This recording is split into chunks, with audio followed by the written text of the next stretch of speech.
Is that what you think? Well, that's one way to look at it. But it wasn't ever the poet's intent to curse Renacita. No, it was the Order and others who cursed their works, then deliberately spread them as forbidden works to the public. But why? If their aim was to silence you for knowing the truth about the Blessed Maiden and Imperator, it was a clumsy attempt. Monsters breed fear. And perhaps fear is exactly what the Order of the Deep and this puppet master want to see. It seems we've become pawns in Fenrico's and this puppet master's game. The more I think about it, we too have become the very ones to curse Renacita.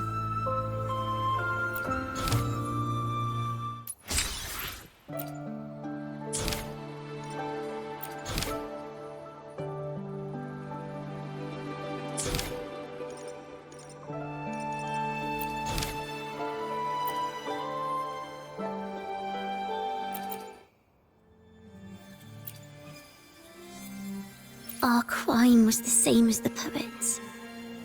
Blasphemy. Our family wasn't like the Physalias, deeply rooted in tradition. Nor were we like the Montellis, wielding power.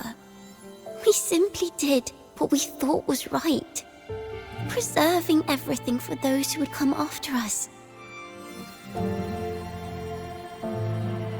Compared to the Order, we were just a tiny speck of dust. Even if we'd kept the secret, they would have discovered it eventually.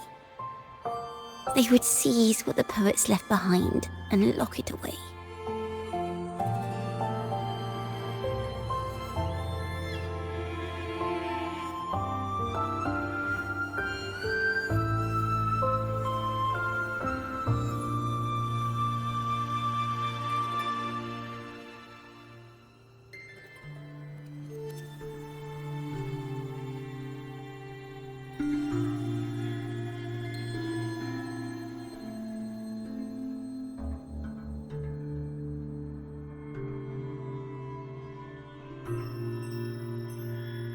Maybe, if Father hadn't taken in the poet's legacy, the Toccata family would have escaped this fate. Perhaps none of this would have happened. If so, wouldn't it have been wiser to surrender it all to the Order back then?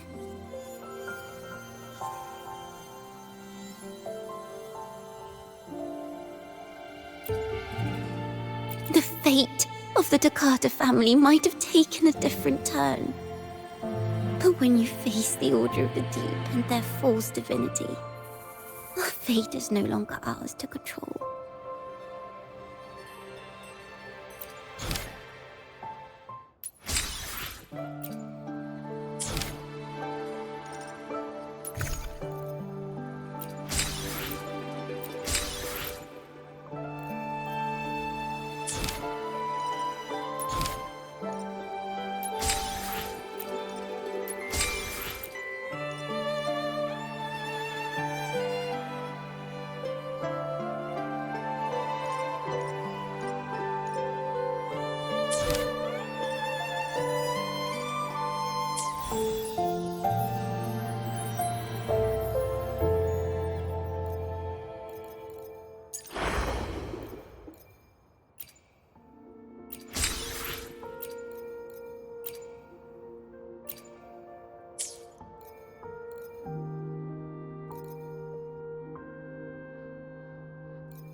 This is a realm created from melodies.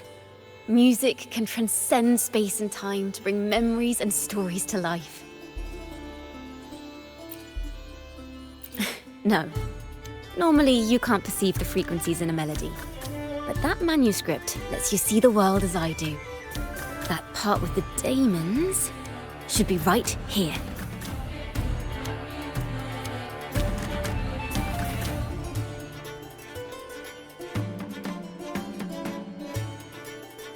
They burned in despair, resentful of the Order's verdict, till their last breath. Their last work is nothing but a curse upon us all. It's the same as what we heard before. But now I see something. A balance scale with a crowd of people standing on one of the pans. What are they weighing? The two sides of the scale represent differing perspectives. Once a work is made public, its meaning no longer belongs to its creator alone, but is shaped by the interpretations of its readers. Perhaps it was a simple poem at first, nothing more. But then that article claimed it was a curse upon Ragunna. Given that members of the Golden Anthem were banished on the Pilgrim's sail and died in a fire, the notion quickly took hold.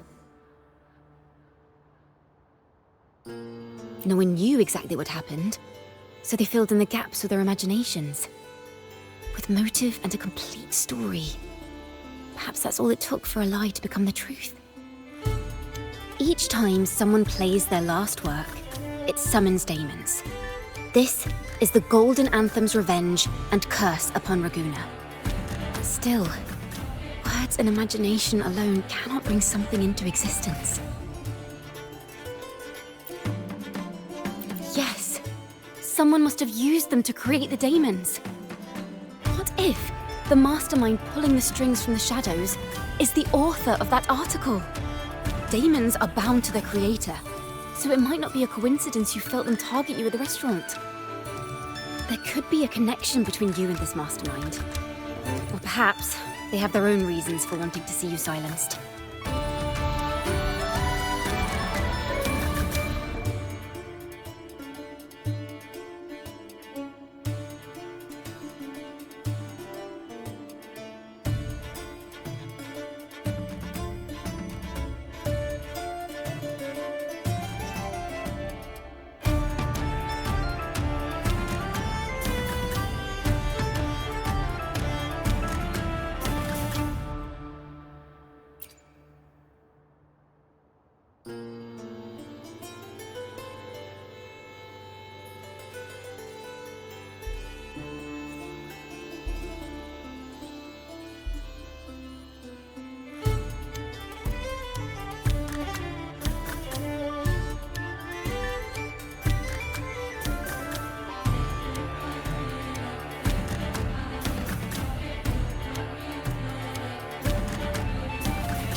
This is a cathedral.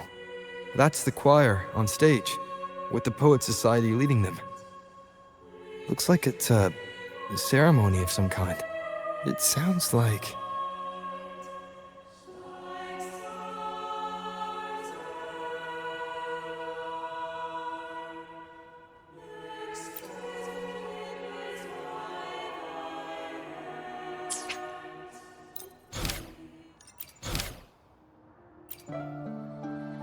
This is a realm created from melodies.